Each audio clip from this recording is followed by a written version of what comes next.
Good day mga padino. This is Chano Venture in Hungary. Maraming salamat nga pala sa mga magigiting na followers natin sa Facebook. At tayo dinala dito sa YouTube naman. Wow naman! Wow! So yun mga padi, marami kasi nagtatanong sa akin sa Facebook regarding sa ganito. Marami gustong mag-apply, paano ba pumunta rito sa Hungary, paano ba magtrabaho dito sa Hungary, at ano ba yung mga naging process ko. Pag-usapan natin yan. So yun nga pala mga padi, isa nga pala akong joyride rider sa Pilipinas o delivery rider. Isa akong MC taxi mga padi sa Pilipinas at nabigyan ng pagkakataon makapagtrabaho dito sa bansang Hungary. At gusto ko yun i-share sa inyo mga padi. Paano ako nakapunta rito, no?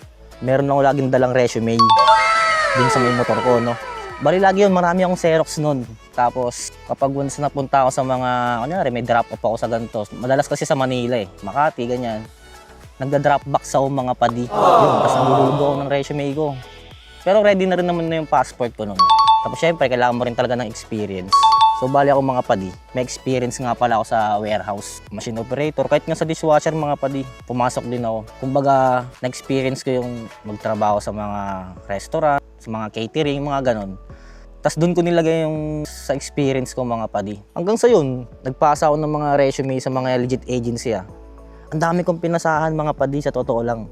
Siguro mga 6 months din siguro akong nagpapasa ng resume. Wala naman tumatawag, wala nag-i-email. Nag-i-email din pala ako mga padi. Ginagawa ko kasi mga padi, nag-i-email ako, tapos pumupunta rin ako sa mga agency. Kapag once na meron akong drop-off, o di kami meron akong delivery, ganun.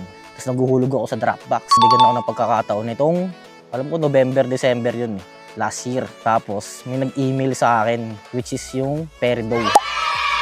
Maraming salamat nga po pala sa agency ko, Peridow International. Yan, legit yan mga padi. Applyan yan.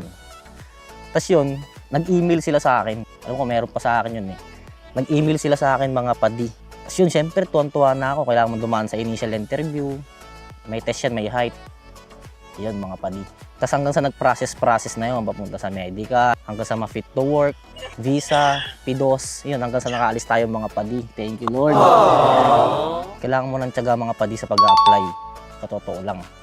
Kahit sabi mo meron kang 2 years experience, or 1 year experience, ganon. Try mo lang mag-apply, wala namang mawawala Hanggang sa'yo, nabigyan nga tayo ng pagkakataon makapagtrabaho dito sa Hungary. Kaya ikaw, alam ko nag-a-apply ka rin, gusto mo rin makarting ng Europe, gusto mo makapagtrabaho dito, huwag ka mawalan ng pag-asa, apply lang ng apply. So gumawa tayo ng YouTube account. Hindi mga padi, maraming salamat sa inyo, sa mga followers natin sa Facebook. No? Kumbaga kayo rin nag-udyok sa akin na gumawa ng ganitong content para lang makatulong, diba, syempre. Gusto ko rin mag-share ng ano ba ng experience ko sa pag-apply from MC taxi rider, delivery rider na nabigyan ng pagkakataon makapagtrabaho dito sa Europe. Siyempre mga padi, bilang MC taxi rider, no? Yan, delivery rider. Nag-try ako, naglalamove ako, joyride, angkas, yan mga padi, sinubukan ko lahat yan. Tapos yun nga yung sinasabi ko sa inyo na lagi ako may dalang resume. Lagi yan. Naka-plastic yan kasi siyempre pag umulan, andun yung kapote ng pasahero natin, kapote natin. Lagi naka-plastic yan. Tapos kapag once na nakikita ko kasi maraming tao sa agency na to, ano ba to? Bound to ano ba to? Papunta saan ba to? Nag-apply din ako mga padi, papuntang Taiwan, pati nga papuntang Saudi padi. In-applyan ko na rin, mga pag-abroad lang. Siyempre alam naman natin na buhay sa Pilipinas mahirap talaga, napakahirap. Lalo na ngayon, diba? Nakapansin nyo naman sa balita, kung ano-ano na yung mga nasa balita ngayon. So tayo, siyempre, hindi tayo pwede na hanggang dun lang. Lalo na may pamilya tayo. Hindi kasi natin kaya sa Pilipinas na ganun lang mga padi. Siyempre, may mga pangarap tayo para sa pamilya. So yun, nag-try talaga ako. Magpasa, hindi ako nawalan ng pag-asa. Yun mga padi. Kahit puro rejection yung mga tanggap ko noon kasi kulang sa experience. Marami akong failed, marami akong rejection talaga sa pag-apply. Pero yun nga, masabi ko nga na huwag ka mawawalan ng pag-asa sa pag-apply. Tapos yun, gusto kong ikwento sa inyo kung paano yung mga naging process ko about sa medical, sa visa biometric ko, hanggang sa pag-alis mga padi. Abangan nyo yan. Kayong nag-udyok, nagawin tong video na to para at least, yun nga, magbigay ng information. Hindi ko kasi kayo maisa-isa lahat mga padi. Nagulat talaga ako nun, napaka-thankful ko nun kasi yung video na yun, napakadami. Umabot tayo din ng 700,000 views. In total pala, nag 1 million tayo views. 1 million views pala tayo in total. Kasi marami nagtatanong, ano yung mga naging process, how to apply. So ginawa ko to YouTube account na to padi para i-share sa inyo, no? kung paano nga ba talaga. So yun nga, sa ngayon, introduction muna tayo. Iisa-isahin natin yan mga padi.